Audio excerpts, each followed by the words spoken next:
الكثير من الناس، يعني المشكلة رمتني بدائها وانسلت. كثير من الناس لما يجون يشتمون المسوخ والتوافه، هي ان يحسدوك على علاك. هذول اكو نمط من الناس والله شنو هذه المرجعيات الدينية، السيد الفلاني فارسي. هو اولا الاسلام عمره ما صار قومي، الاسلام عمره ما صار قومي، الاسلام اممي. نعم، تقول لي انت تبغض قوميتك، اقول لك لا، اتعصب لقوميتي، اتعصب لوطنيتي، بس اذا صارت القومية على حساب المبادئ اكو اولويات. مو صحيح ولا؟ مو الامام الصادق سلام الله عليه يقول ليس من العصبية ان تحب قومك، ولكن من العصبية ان تجعل شرار قومك افضل من خيار غيرهم. هاي العصبية، تقول السلاب اللي بعشيرتي افضل من الاجواد اللي بالعشيرة الاخرى، هذا ظلم. لكن انت من حقك تحب عشيرتك. اتعصب لقوميتي، لكن عمر الاسلام ما كان في يوم من الايام نفس قومي. لكن نجي من باب ثاني ان ذول اللي ينتقدون هذا المرجع وهذا السيد اللي فارسي، مش منه شتيمة، هو عمر السيد العلوي ليش سمي علوي وسيد؟ مو لانتمائه لمحمد ولا مو انتمائه لرسول الله صلى الله عليه وآله؟ هو رسول الله صلى الله عليه وآله، هو من الحجاز، هو رجل من قريش، من رأس العرب، من سادة العرب، تشرفت، مو أصبحت العرب تفتخر على العجم بأن محمدا منها، وأصبحت قريش تفتخر على سائر العرب بأن محمدا منها صلى الله عليه وآله. وهذا من نسل النبي. إذن هذا مو فارسي. شنو اللي سواه فارسي؟ شنو اللي خلاه؟ اللي خلاه فارسي ضمن طغيان حكامكم، شردوهم بالآفاق. انت شايف ما في هذا القاسم، هو القاسم ابن الامام موسى ابن جعفر امامكم نموذج. ماذا يسمى الى حين وفاته؟ يسمى بقاسم الغريب. لا يستطيع ان ينتمي للامام موسى ابن جعفر لانه يقتل. تتبعوهم تحت كل حجر ومدر، ولذلك طشوا بالآفاق. تلقي هناك من العلويين بأفغانستان، من العلويين في باكستان، من العلويين في إيران، من العلويين في روسيا، في كل بقاع العالم. يوم القيامة وتروح الأمة متردحة تشرب من الحوض من رسول الله، يقول لهم شو تشربون يا أمة أنتوا؟ أنا خلفت فيكم اثنين، ماذا فعلتم بهما؟ خلفت عندكم قرآن وعترة، سويتوا؟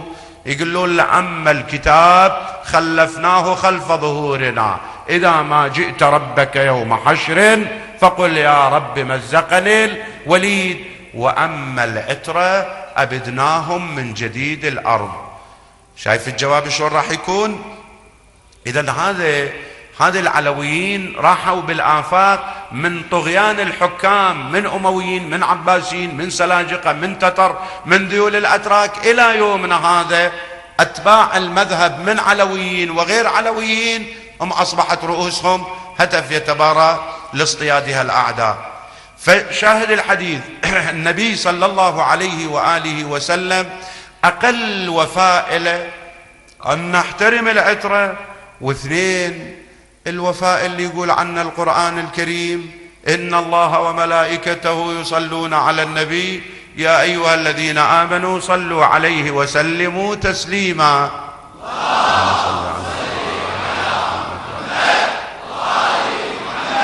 هاي ولله الحمد أيضا أصبحت من الأمور المحظورة، أصبحت شعار معادي. وثقوا واعتقدوا، تتذكرون أيام زمان بالزيارات، لو نسيتوا العراقيين نسينا أيام زمان شنو يصير؟ من يكتظ باب الصحن. مو عادة احنا من نصيح صلوات شوية كأنما شوية نشعر بفرج، لأن ذكر محمد وآل محمد يفتح النفوس، يفتح الآفاق. تتذكرون شنو كان اللي يسوي صلوات من الشباب؟ يضربوه سبراي بظهره، واكو عنوان معين، اكو ناس ياخذوه على هالاساس. شنو الموضوع؟ طرح شعارات معادية. شنو الشعار المعادي؟ الصلاة على محمد وآل محمد. اللهم صل على محمد وآل محمد. إذا من هذا الموقف نستخلص أن النبي صلى الله عليه وآله وسلم فعلا كما يقول: ما أوذي نبي كما أوذيت، إلى أن وصل الحال أن يودع ويلتحق بالرفيق الأعلى.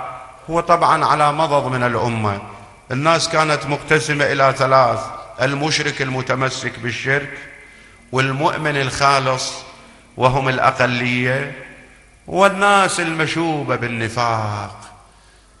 الله تبارك وتعالى أوحى لرسوله صلى الله عليه وآله وسلم: أكو أمرين أنت أوشكت أن تدعى فتجيب، وأكو موقفين كن ترتب وضعهن: موقف بالجانب العبادي وموقف بالجانب العقائدي. الموقف بالجانب العبادي هو أن تحج لبيت الله الحرام لتضع للناس تفاصيل الحج، هذه اللي يسموها الآن حجة الوداع، هي ترى حجة الكمال وحجة التمام. بس تعرف شنو حجة الوداع؟ أكو مؤامرات. يعني مثلا الآن تقرأ في التاريخ أكو باب في مسجد الكوفة، شو يسموه؟ يسموه باب الفيل. في مسجد الكوفة أكو باب يسموه باب الفيل بالتاريخ، لكن لو ترجع تعقب شنو باب الفيل تجد أن هذا الباب كان يسمى باب الثعبان. بين علي بن أبي طالب يخطب على منبر الكوفة إذ تسلل إليه ثعبان وكلمه.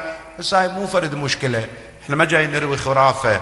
وقال الذي عنده علم من الكتاب أنا آتيك به قبل أن يرتد إليك طرفك. هذا علي بن أبي طالب عنده علم الكتاب، يقول: أما والله ما من آية نزلت بليل أو نهار، مكيها أو مدنيها، سفرها أو حضرها، إلا وأنا أعلم متى نزلت وفيما نزلت.